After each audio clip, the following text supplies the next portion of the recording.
어제의 말씀과 이어지는 본문입니다. 룻이 보아스 발밑에서 당신이 우리의 기업을 물을 자입니다 라고 말하고, 보아스는 내가 기업 물을 자의 책임을 너에게 이행하리라 라고 말합니다. 그리고 옷을 펴라고 한 후에 보리를 6번 되어서 이렇게 줍니다. 보리를 가지고 집에 돌아간 룻은 궁금해하는 시어머니한테 보아스하고 있었던 일들을, 이런저런 일들을 다 말해요. 여기서 보아스가 했던 말이 하나 중요한 말이 있는데요. 오늘 읽은 본문 중에 네 시어머니께 빈손으로 가지 말라라고 하는 본문이 있습니다. 이 말이 무슨 말이냐면, 이 당시에 남자가 여자와 혼인하려고 하면 그 친정집에 이 장인이나 장모에게 돈을 줘야 됩니다. 보아스가 오늘 이 룻에게 6번이나 보리를 되어서 빈손으로 가지 말라라고 했던 건 뭐냐면 지참금 같은 개념이에요. 이 눈치가 빠른 시어머니 나오미가 이걸 알았습니다. 그래서 보아스가 마음을 굳혔구나라고 생각을 한 거예요. 이튿날 아침에 보아스가 성문으로 가서 자기보다 먼저 기업 물을 사람을 기다립니다. 오늘 성경 4장 1절에 이 사람 이름이 뭘로 나왔습니까? 아무개라고 나왔습니다. 아무개. 웬만하면 성경인데요, 그렇죠? 성경 쓰신 분들도 아셨을 텐데, 성령께서 아셨을 텐데, 이름을 기록해 줄 법도 한데 아무개라고 기록하고 있습니다. 성경 기록한 사람이 사무엘이라고 많이 얘기를 하죠. 이게 기업 물을 사람이 영 마음에 안 들었던 겁니다. 히브리어로 보니까 이렇게 기록되어 있습니다. 기억하실 필요는 없는데 펠로니 알모니 이렇게 기록되어 있어요. 어떤 의미냐면, 우리나라 말로 하면 누구누구 부를 때 거시기 머시기 이런 거 있죠. 거시기 머시기, 소똥아 개똥아, 누구누구야 이런 것처럼 의미 없이 그냥 부르는 게 우리나라 말로는 아무개라고 되어 있지만 히브리어로는 이렇게 되어 있어요. 그러니까 이 성경 쓴 사람이 이 아무개가 대단히 마음에 안 드는 상태에서 이 아무개를 기록을 해놓은 겁니다. 어쨌든 이 보아스가 아무개 씨를 만나요. 그래서 이렇게 얘기합니다. 모압에서 돌아온 나오미가 우리 친척, 오늘 성경에는 형제라고 되어 있죠, 엘리멜렉의 소유를 팔고 싶어 하는데, 엘리멜렉이요, 아마 잘 모르겠지만 형제라고 말한 걸로 봐서 잘은 모르지만 되게 가까운 친척이에요. 사촌일 수도 있고 그보다 더 조금 먼 사이일 수도 있지만은 하여간 대단히 가까운 잘 아는 사이입니다. 이 나오미가 엘리멜렉의 소유지를 팔고 싶어 하는데, 만약에 아무개 씨가 그 기업을 물으려면, 그러니까 고엘 제도를 행하려면 물으고, 아니면 내가 물으겠습니다, 어떻게 하실래요? 라고 묻습니다. 아무개 씨가요, 처음에 이렇게 대답합니다. 아이고, 그럼 제가 물러야죠 라고 얘기를 합니다. 자기가 사겠다라고 해요. 여기서 우리 잠깐 하나 알아두면 도움이 되는 고대 이스라엘 율법이 하나 있습니다. 뭐냐면은 시내산에서 하나님이 모세를 통해서 주신 율법인데요, 율법에 따라서요, 이스라엘의 땅은요, 개인이 임의로 매매할 수가 없어요. 사고 팔 수 없다는 뜻입니다. 하나님이 이 기업 나눠주신 기업은요, 영원히 유지가 돼야 되는 게 시내산 법칙이에요. 만약에 매매를 했어도요, 피치 못할 사정으로 50년이 되면 다시 돌려줘야 돼요, 원 사람한테. 그걸 뭐라고 하냐면 희년이라고 합니다. 희년. 이스라엘 기업은 사고 파는 개념이 아니에요. 모든 땅의 주인은 하나님이시고 임의대로 하나님 보시기에 좋게 나눠주신 개념입니다. 그러니까 이거는 이 피치 못할 사정으로 땅을 사고 팔았어도 매매가 아니라 뭐예요? 50년 장기 임대인 거예요. 만약에 그 전에 도로 찾고 싶으면 50년 전에 두 가지 중에 하나입니다. 다시 돈 주고 사오든지, 돈이 없으면 오늘 경우처럼 친척한테 혹은 기업 물을 자가 대신 사줘야 되는 경우입니다. 성경에는 기록이 되어 있지 않아요. 오늘 나오미의 상태가 아마 여기도 둘 중에 하나예요. 모압으로 떠날 때요, 이 땅을 팔고 갔을 경우가 하나 있어요. 모압으로 떠날 때 자기 기업으로 받은 땅을 누군가에게 팔고 갔을 경우가 하나 있고요. 두 번째는 뭐냐면, 그냥 놔두고 가서 10년이 지났잖아요. 10년 뒤에 그냥 땅 놔두면 어떻게 돼요? 농사를 못 짓는다 그러죠. 묵은 땅이 됩니다. 묵은 땅이 돼서 당장 여기서 뭔가를 이렇게 농사를 지어서 뭔가를 수입을 얻을 수 없는 상황인 거예요. 하여간 나오미 입장에서는요, 지금 당장 남편도 없고 자식도 없고 돈도 없어요. 그러면 이 땅을 어떻게 해야 돼요? 이 자기 가문의 기업을 물러줄 사람에게 기댈 수밖에 없는 하여간 그런 상황입니다. 여기에서 오늘 상황으로 돌아와 볼게요. 오늘 상황으로 이 아무개 씨가요, 이렇게 생각한 것 같습니다. 나오미가 이제 늙어서 자손을 낳을 수가 없어라고 생각한 거예요. 일단 땅을 사서 나오미가 나이가 많으니까요, 나오미가 죽으면 우리 가문의 땅으로 만들어야겠다라고 생각을 하고, 아이고 그럼 그 땅을 내가 무르겠습니다라고 얘기한 겁니다. 이렇게 생각했어요. 무슨 수로 지가 50년 안에 땅을 찾겠어라고 생각한 것 같아요. 아들을 낳게 했어. 이미 나이가 많잖아요. 뭐 돈을 모아서 다시 이걸 땅을 사오게 했어. 이런 나쁜 생각을 가지고 있었습니다. 그런데 이 아무개 씨가 땅을 목적으로 나오미를 받아들이려고 하는 거를 똑똑한 보아스가 어때요? 알았겠죠. 보아스가 이렇게 얘기합니다. 근데 그거 아시냐고. 만일 나오미의 밭을 이 당신 아무개 씨가 사면 나오미의 며느리 룻 있는 거 아시죠? 이방 여인. 그 룻에게서 자식을 낳고 그 땅을 룻에게 물려줘야 되는 거, 그거 율법인 거 아시죠? 라고 물어봅니다.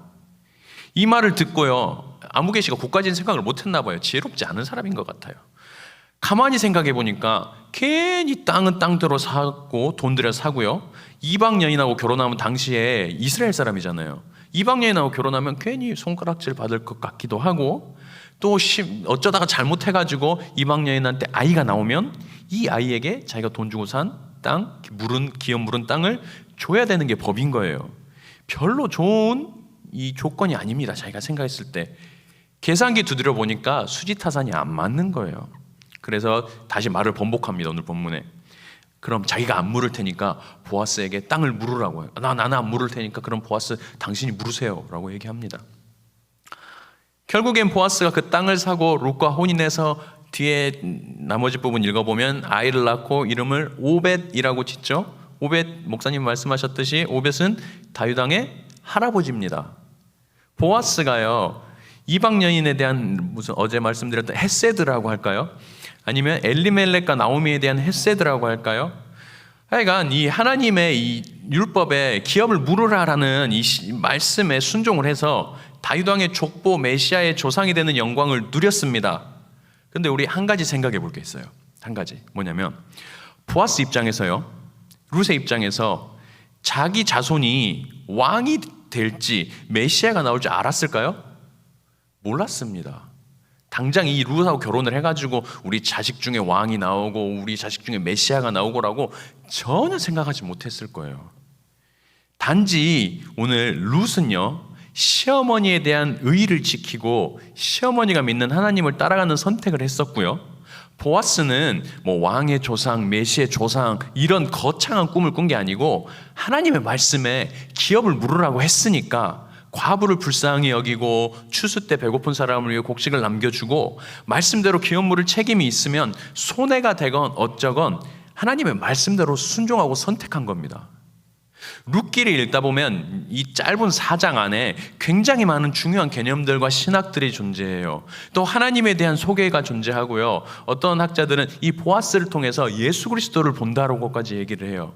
보아스가 그렇잖아요. 아무런 자격이 없고 이 헤세드를 펼칠 이유가 없는 이 이방 여인 룻을 사랑하셔서 우리를 사랑하신 것처럼, 또 오늘 말씀에 나누진 않았지만요, 오늘 나오미가 한 말 중에 대단히 중요한 말이 있는데요, 뭐냐면 오늘 그가 어떤 일을 행할지 지켜보자라고 얘기해요. 보아스 입장에서는 아무것도 하지 않아도 되지만 하나님께서 우리의 삶 가운데에 어떤 일을 행하시기로 마음을 먹으면 반드시 행한다라고, 그렇게 예수 그리스도까지 이렇게 생각을 해서 보아스를 생각하는 학자들이 있어요.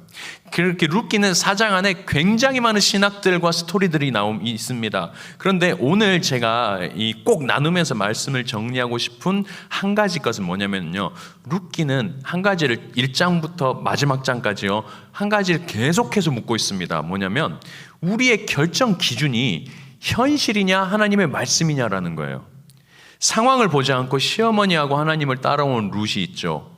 그 룻의 뭐죠? 오르바를 뭐라고 그러죠? 그거를 처형이라 그러는 뭐 하여 있잖아요. 갑자기 기억이 안 나요. 오르바는 눈에 좋은 대로 시어머니를 놔두고 그냥 떠났어요. 그런데 이 룻은 하나님 한 분을 보고 또 시어머니에 대한 헤세드를 가지고 따라간 겁니다. 현실을 보지 않고. 오늘 보아스는 어쨌습니까?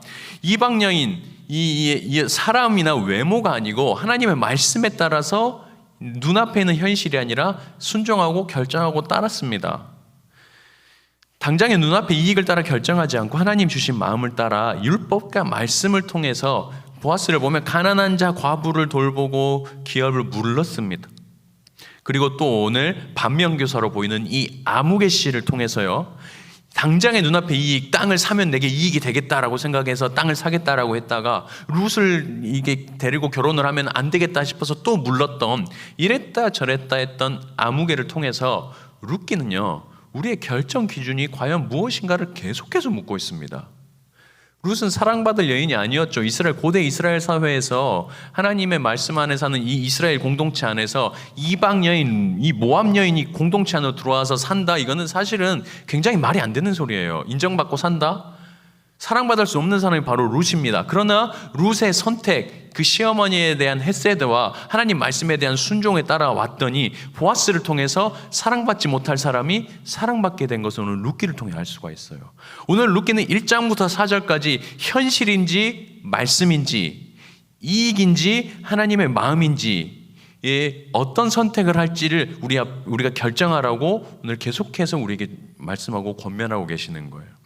비록 앞을 모르고 한 행동이라 할지라도요, 하나님의 말씀을 따라 선택한 보아스와 룻은 복이 되었어요. 이익을 따라 선택했던 아무개는 성경에 이름도 나오지 않고 그냥 아무런 존재가 아니게 되었던 거예요. 사랑하는 미담의 성도님들, 오늘 하나님께서 우리의 결정 기준이 뭔지를 묻고 계시는 거예요. 룻기를 통해서. 오늘 보아스는 모세를 통해 주신 하나님 말씀 지켰죠. 과부와 객을 대접하라는 하나님 말씀을 지켜 행했죠. 이익이 되든 안 되든 고엘 제도를 통해서 하나님의 말씀을 지켜 순종했습니다. 그래서 우리가 이 성경 말씀에 뭐라고 기록되어 있는지가 먼저 우리의 결정 기준이 되었으면 좋겠습니다. 기도의 자리에서 내 마음에 주시는 생각, 떠오르는 말씀, 그다음에 하나님의 마음을 따라가다 보면 비록 당장은 이익이 되지 않을 것 같은 생각이 들 때 있어요. 아까 아무개 씨처럼. 그러나 때로는 우리가 손해보는 것 같고, 때로는 내가 사랑할 수 없는 사람 사랑해서 내가 자존심 상하는 것 같고, 때로는 내 중요한 재물, 물질 하나님께 심어서 이거 마이너스 나는 거 아닌가 걱정될 때도 있지만, 하나님이 주시는 말씀에 따라 순종하며 걷다 보면, 그분의 마음을 따라 살다 보면 결국에는 룻처럼 보아스처럼 하나님이 책임지시는 인생, 복 있는 인생, 복음의 통로, 생명의 이 부양자 생명을 살리는 사람들이 되는 그런 은혜를 우리가 누릴 줄 믿습니다. 그래서 오늘 말씀을 우리가 생각하시면서 또 하루하루 살아가실 때에 오늘 우리의 결정 기준이, 하루하루를 살아가는 기준이 하나님의 말씀이 되시는 우리 귀한 미담의 지체들 되시길 간절히 소망합니다.